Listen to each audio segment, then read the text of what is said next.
dari mahasiswa kesehatan lingkungan akan ngobrolin mengenai penanggulangan penyakit yang ditularkan oleh tanah dalam upaya promotif. Yuk kita mulai aja. Oke, aku mau mulai dari Intan. Intan bisa jelasin ke teman-teman pendengar tentang penyakit apa saja yang bisa ditularkan melalui tanah dan kenapa ini menjadi masalah di Indonesia.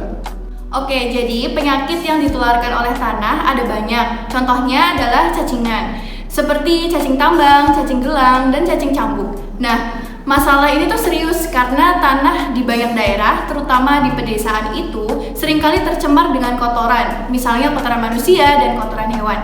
Di mana kotoran ini ketika bercampur dengan tanah dapat menyebabkan tanah mengandung telur cacing, dan telur cacing ini bisa menyebabkan infeksi pada orang yang bersentuhan langsung dengan tanah yang tercemar, terutama kalau orang tersebut nggak pakai alas kaki ketika beraktivitas di luar. Wah, lengkap sekali ya Intan. Kemudian untuk Bentar, kamu sebagai mahasiswa kesehatan lingkungan, apa sih langkah-langkah promotif yang bisa kamu ambil untuk mencegah penyebaran penyakit ini? Langkah promotif yang utama adalah edukasi masyarakat. Kita bisa mulai dari hal-hal sederhana seperti mengajarkan anak-anak di sekolah untuk selalu cuci tangan setelah bermain di taman atau sebelum makan. Selain itu, penting juga untuk menggalakkan penggunaan alas kaki, terutama di daerah pedesaan. Hal lain yang bisa dilakukan adalah kampanye untuk meningkatkan kesadaran tentang pentingnya sanitasi yang baik. Wah, menarik sekali. Kalau kamu Evni, ada pengalaman apa nih selama ikut program promotif di lapangan?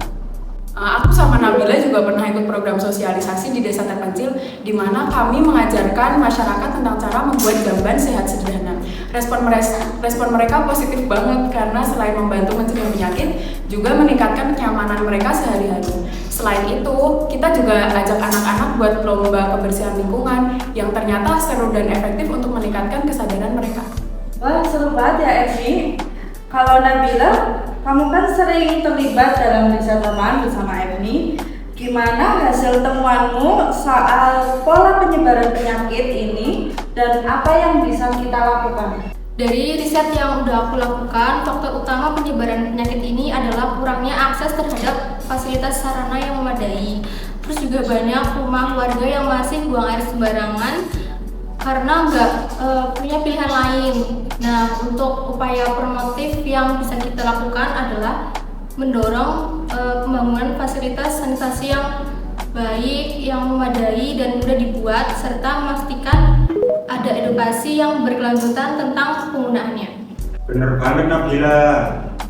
Naila, bagaimana mahasiswa yang juga aktif di komunitas lingkungan? Apa sih tantangan terbesar dalam upaya promotif ini?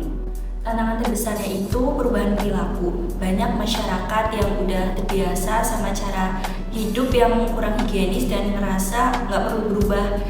Nah, jadi penting buat kita sebagai mahasiswa kesehatan lingkungan untuk mendekati mereka dengan cara yang lebih persuasif dan menunjukkan manfaat jangka panjang dari perubahan perilaku tersebut. Kita bisa mulai dari hal kecil seperti mengajak mereka menjaga kebersihan lingkungan sekitar rumah. Setuju banget Naila. Nah, yang terakhir ada Melani nih. Menurut kamu, apa peran kita sebagai mahasiswa kesehatan lingkungan dalam upaya promotif ini? Peran kita tuh besar dan kita bisa menjadi agen perubahan di masyarakat, terutama lewat edukasi dan advokasi. Kita bisa mengadakan program-program penyuluhan di desa, berkolaborasi dengan pemerintah lokal untuk memperbaiki infrastruktur sanitasi, dan mengedukasi teman-teman kita di kampus untuk lebih peduli terhadap isu ini. Intinya kita tuh harus aktif dan terus menyebarluaskan pengetahuan yang kita punya kepada masyarakat yang luas. Wah, luar biasa sekali ya jawabannya. Terima kasih untuk teman-teman yang sudah berbagi ilmu dan pengalamannya di sini. Semoga teman-teman pendengar juga bisa lebih sadar tentang pentingnya penanggulangan penyakit yang ditularkan oleh tanah dan bagaimana kita bisa berkontribusi melalui upaya promotif. Betul sekali Afrida. Terima kasih juga buat para peserta kita hari ini. Sampai jumpa di episode selanjutnya. tetap sehat dan peduli lingkungan.